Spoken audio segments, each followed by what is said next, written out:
When I was 13 years old, my dad was found shot to death in his car.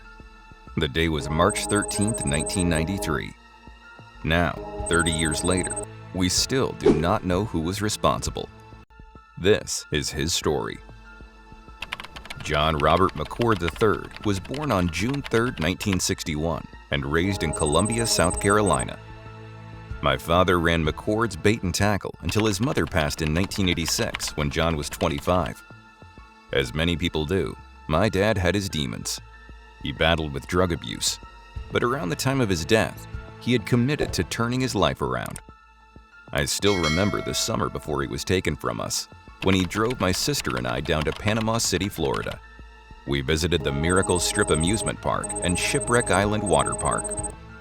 We should have had so many more memories together, but months later, he was gone. This is the last known picture I have left of my father. On March 13, 1993, when I was just 13 years old, my dad had been found dead in his car on Ussery Street in Dothan, Alabama. He had been shot through the seat of his two-door Ford Fairmont. It seemed that the perpetrator waited for him, hidden in the back seat, and when John got into his car, he was shot through the seat. My father wasn't the type of man to let a stranger into his car with him. So how had someone gotten so close? At the time of his murder, my dad was married to Kimberly Dawn McCord, formerly Kimberly Dawn Sherry. She worked at a country market store just blocks from where my dad was found, and even took my dad's father to the crime scene the following day, like she knew exactly where to go. Dothan Police Department was in charge of the investigation. With no clues or evidence, my father's case quickly grew cold. Weeks turned into months, and months turned into years.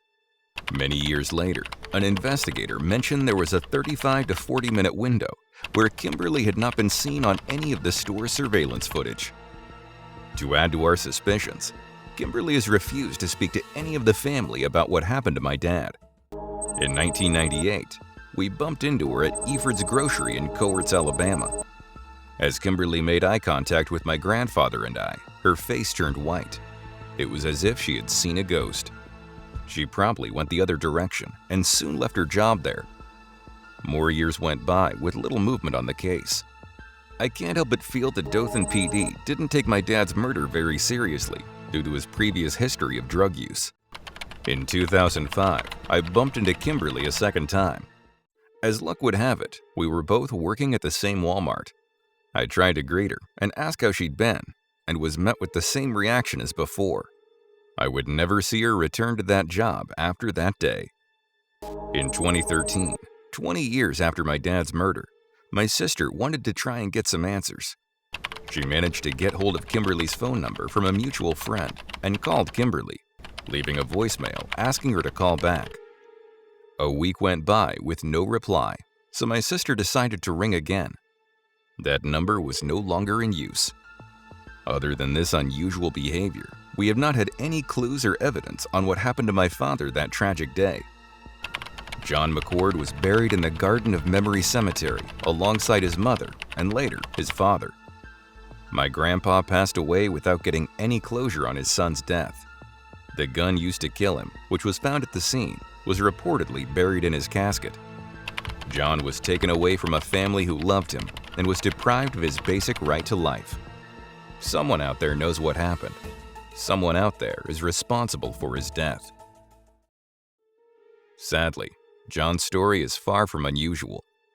In fact, a recent statistic came out stating roughly half of the murders in the United States are currently unsolved. That means there are millions of families waiting for justice.